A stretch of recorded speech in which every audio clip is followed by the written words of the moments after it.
Hello guys, good morning. Welcome in my YouTube channel Microbio@simplified. Today we learn about the gram-positive cocci classification. So first of all, gram-positive cocci. Gram-positive cocci divided into two families. First of the Micrococci and second one is the Streptococci based upon the catalase test. Catalase test is the biochemical test. This positive for the micrococcus and negative for the streptococci. Micrococci lies in tetrad and cluster form, and streptococci family plain and chain form.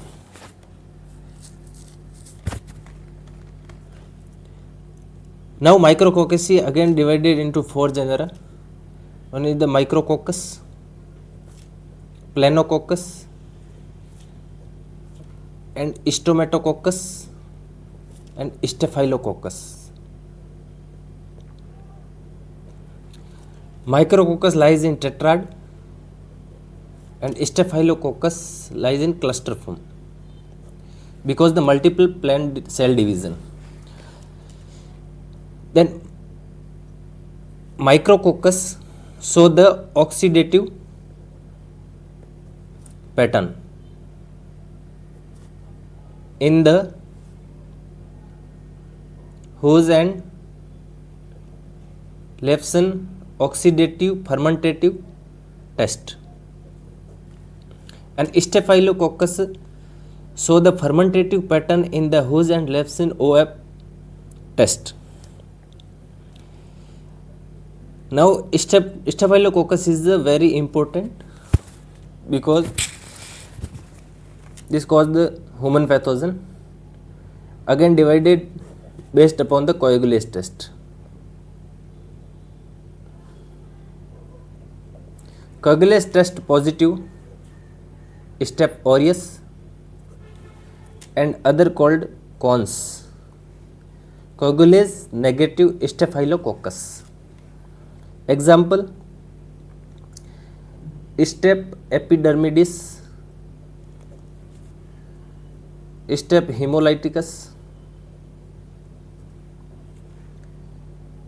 Staph warneri, Staph saprophyticus, and Staph lugdunensis. This is the cons bacteria. This classification of the about the Micrococci.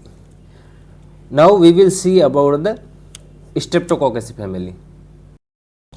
Now we will discuss about the Streptococci. Now Streptococci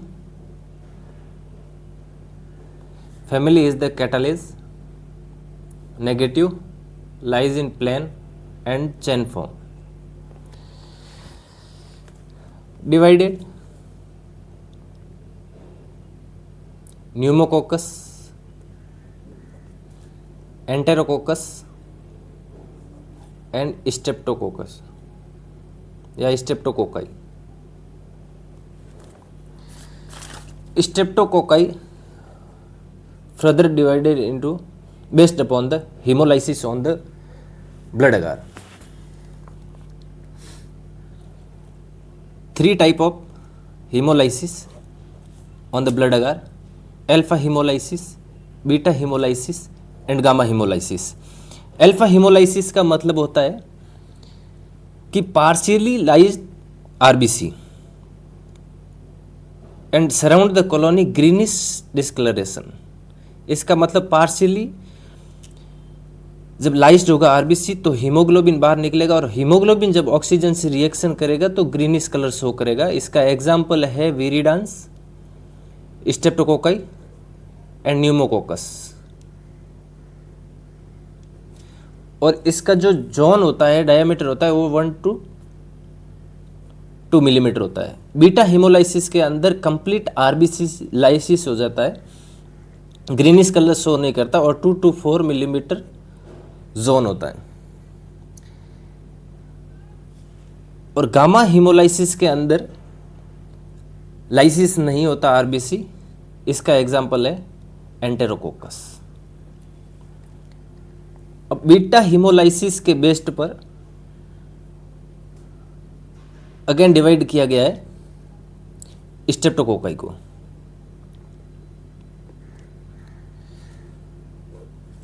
किसके basis पे? लेंसीफील्ड group के आधार पर, grouping के आधार पर, based upon सी carbohydrate antigen. तो इसके 20 sero group पाए जाते हैं। कितने? 20 सेरो ग्रुप, ए टू लेके वी तक, लेकिन एक्सेप्ट होता है आई एंड जे। अब ए से वी तक है, इसमें से ए ग्रुप है, इसका जीनोटाइपिंग निकाला गया है। तो ग्रुप ए स्ट्रेप्टोकोकस, तो इसको क्या बोल सकते हैं? GAS, group A streptococcus. Example है स्ट्रेप्टोकोकस पायोजिनस। स्ट्रेप्टोकोकस पायोजिन है वो Griffith typing based upon the M protein, based upon M protein. इसको ऐसे भी कह सकते हैं कि जीनोटाइपिंग किया गया है और एम प्रोटीन बनाने वाला जो जीन होता है उस जीन का नाम होता है EMM जीन। तो इसको क्लासिफाई किया गया है ग्रेटर देन 100 एम प्रोटीन और ग्रेटर देन 200 EMM जीनोटाइप। तो अपने मन में एक क्वेश्चन अराइज होना चाहिए कि सर जीनोटाइप है वो 200 EMM जीन है, लेकिन एम प्रोटीन वो केवल ग्रेटर देन 100 है। क्योंकि डीएनए पे क्या पाया जाता है? जैसे ये डीएनए है सपोज करो, अब डीएनए के अंदर जीन हो गया, डीएनए के अंदर जीन हो गया। जीन कितना? या तो 1000 बेस पेयर का होगा, 1000 से लेकर 1200 बेस पेयर होंगे।